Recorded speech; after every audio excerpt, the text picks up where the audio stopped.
Hi, welcome to our channel of IGNOU Audiobooks, Indira Gandhi National Open University, Staff Training and Research Institute of Distance Education, STRIDE, Master's Degree Programs, Master of Arts, Distance Education, MADE, Second Year. MD 416 Curriculum Development for Distance Education. Block 5 Curriculum Development Experiences. Unit 4 Non-Formal and Continuing Education. Editor's note: education is more essential than almost any other possession in life. Every government is always serious about the educational policy of its country, since education creates human capital. Everybody wants to acquire more and more knowledge. Education is also important for improving job prospects and for getting a better job. Non-formal and continuing education caters to this need of the learner. Through this mode of education, a learner can earn and learn at the same time. The learner can learn at his/her own place and pace. Distance education supplements this mode of education and assists the learner in acquiring education at a distance. The planning of the curriculum needs special attention in this system of education. Curriculum is a dynamic aspect of educational theory, and educational aims can only be achieved through a well-designed curriculum, which means that different types of curricula are needed for programs conducted under different modes of education. In the present article, the authors, Khalifa M. Bilati and Johnson Adaro, have designed a curriculum to improve health services through upgrading enrolled nurses N to registered nurses RN through distance education, a good example of non-formal and continuing education. The Distance Education Program (DEP) model was proposed and adopted to reduce the cost and duration of the training of the nurses. The opening sentence of the article is very appealing and impressive. It explains the very nature of distance education. The authors then explain the goals of the program and the interrelated units of DEP. First, the article lays stress on human resources development by providing job training to the N to become RN. Then the curriculum design and development is elaborated. This combines traditional classroom instruction and distance education. The curriculum is designed to create and increase interest among the learners and to get aid and help from all sections of the concerned departments of the government: Ministry of Health, Institute of Health Sciences, Ministry of Local Government, Lands and Housing, Ministry of Education, University of Botswana, etc. The article presents the guidelines laid down for the planners of continuing education to plan a curriculum for the learners who are to be trained through distance education mode of teaching. The DEP for improving primary healthcare service through distance and nursing education Botswana is meant for upgrading enrolled nurses to the level of registered nurses. It is based on the interrelated units designed for distance education.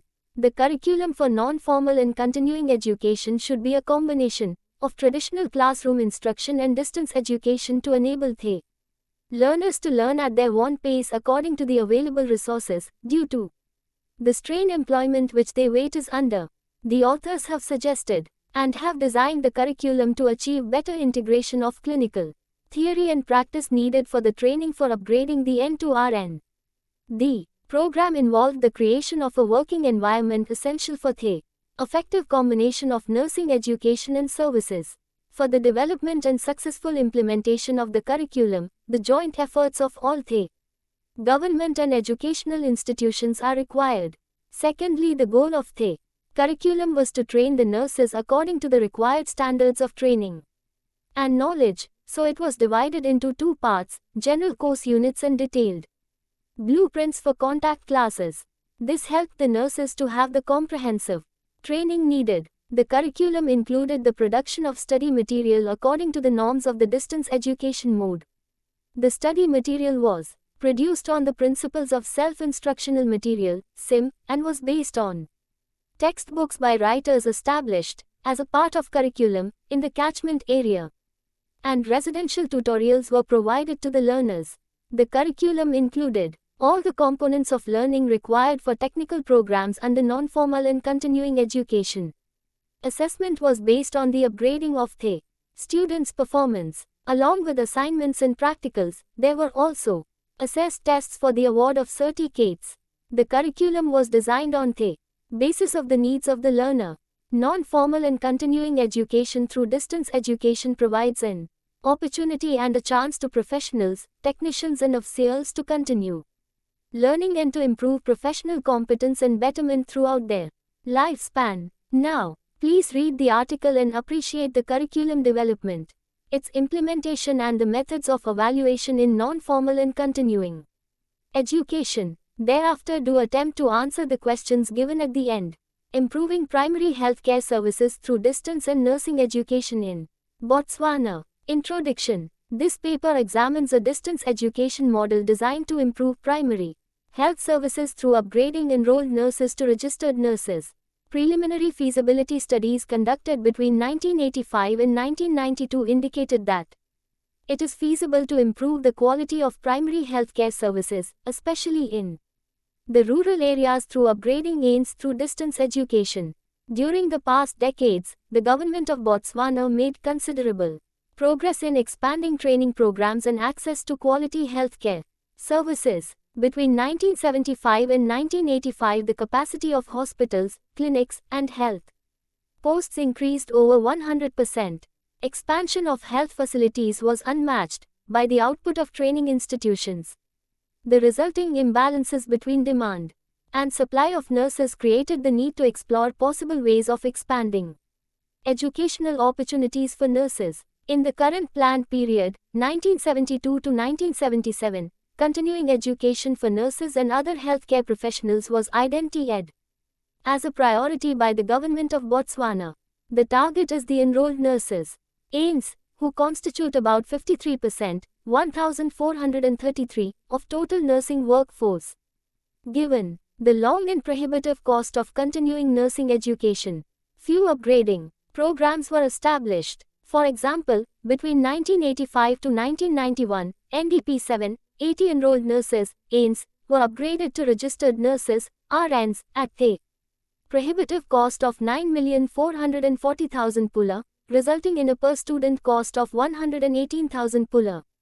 Under the present residential upgrading systems, it takes about 10 years for an N to complete a university degree in nursing education or administration at the University of Botswana. Consequently, few nurses benefit from this traditional upgrading program. Distance Education Program. The Distance Education Program (DEP) model was proposed and adopted to reduce cost and duration of training AINS to RNs.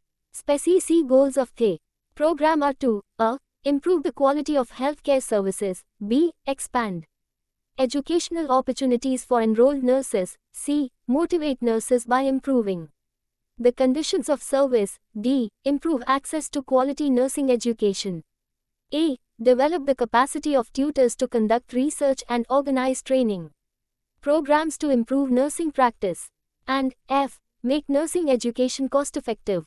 The organization of DEP consists of very interrelated units: human resources development, curriculum design, development and materials production, education materials distribution, academic services, nurse-student support services, curriculum implementation strategies, such as clinical instruction, mentorship, residential face-to-face tutorial, and study circles shall supplement text-based print modules. Examinations and assignments seek to test student mastery of relevant and appropriate body of knowledge and experiences in the social, basic, and nursing sciences. Program characteristics. Unlike the residential curriculum, distance education program structures and organizes learning content into learnable self-instructional units or modules.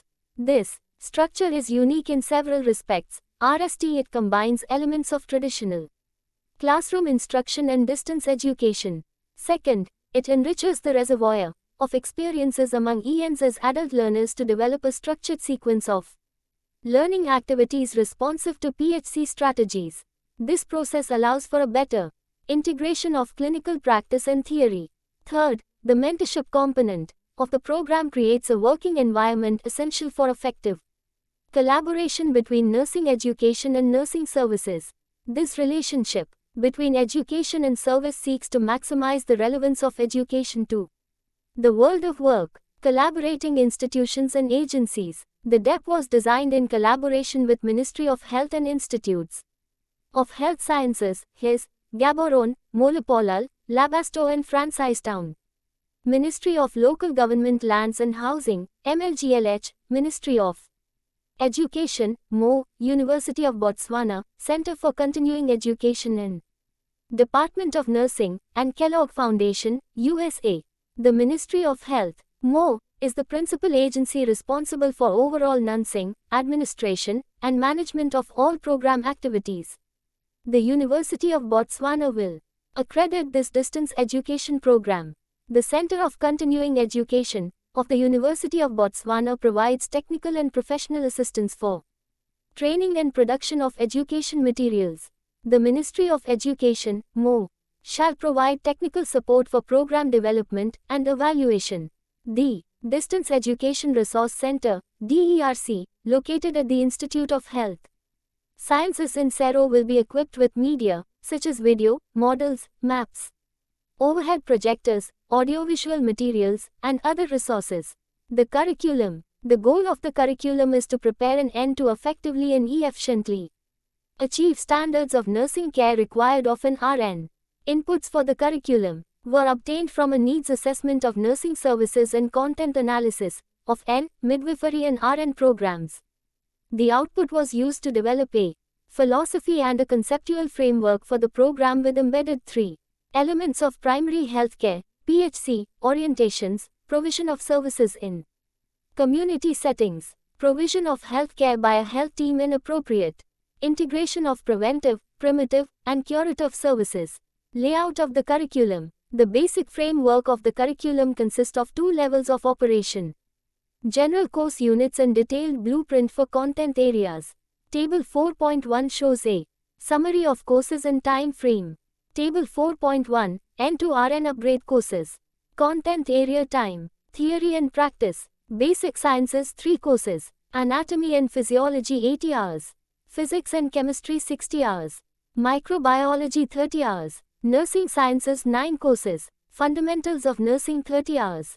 Professionalism in nursing 40 hours. Care of well and sick child 30 hours. Care of sick adult, medical 80 hours. Care of sick adult, surgical 80 hours. Community health nursing 50 hours.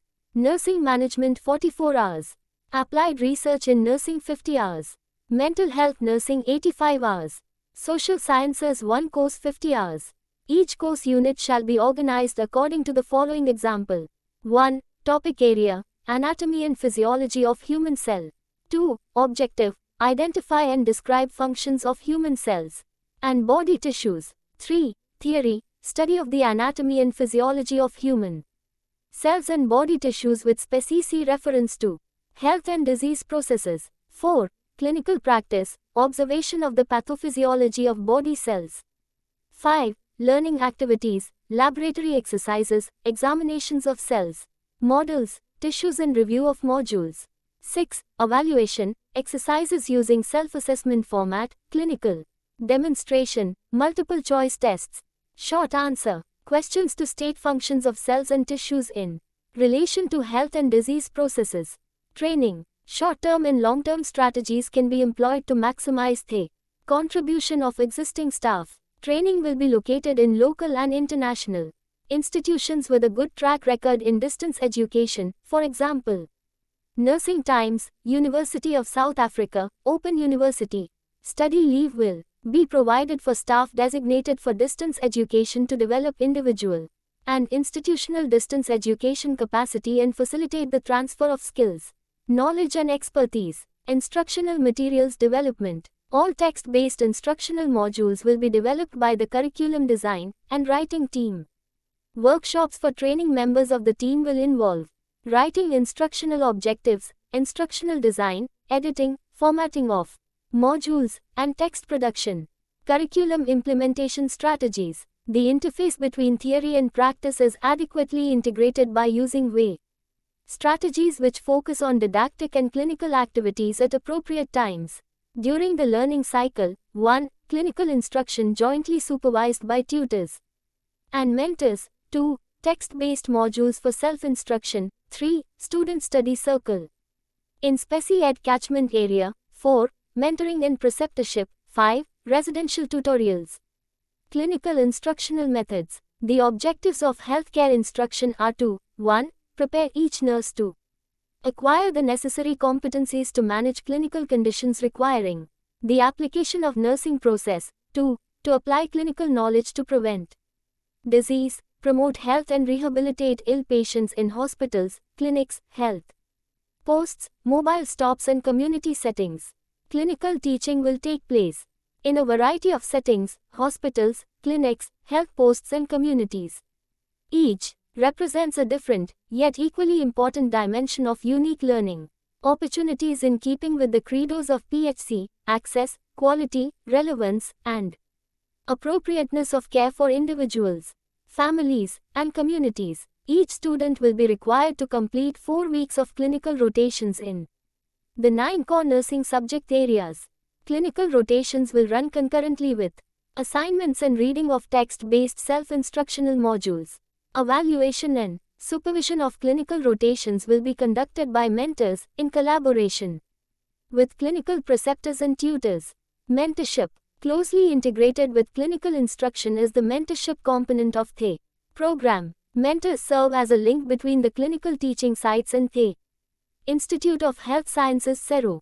The goal of the mentorship program in distance education is to create a framework of positive and beneficial interaction between student and nurse leaders.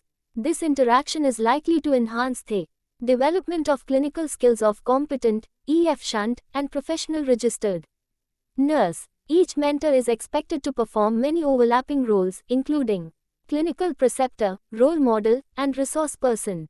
The mentor-student relationship prepares and socializes nurse students into the role of RN. Nurse leaders selected to serve as mentors will undergo an orientation and training program for no less than 1 week. This orientation will involve 1. Extensive BRI-NGS on distance education program. 2. Clear outline of the characteristics, functions and responsibilities of mentors vis-a-vis students. 3. Techniques for organizing student support services. And 4. Clear outline of personal and professional support available for mentors to function effectively and deal with roll call ICTS. Residential tutorials. Residential tutorial is a mode of teaching and learning requiring that students travel to Institute of Health Sciences (CERO) once every 2 months of meet face-to-face with tutors, staff development fellows and program administrators. While at the institute, the students shall write exams, attend classes and participate in tutorial programs, study circle and student learning centers.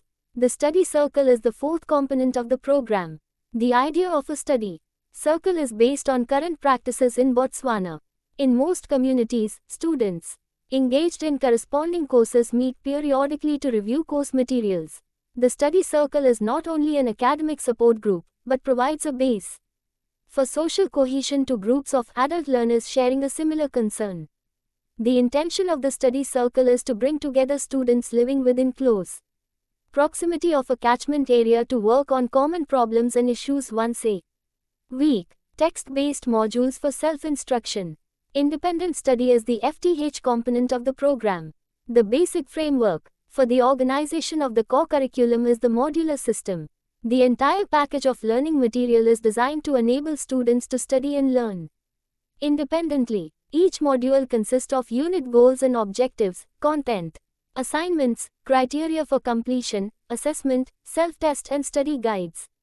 Textual materials will be developed to sustain interest and motivation.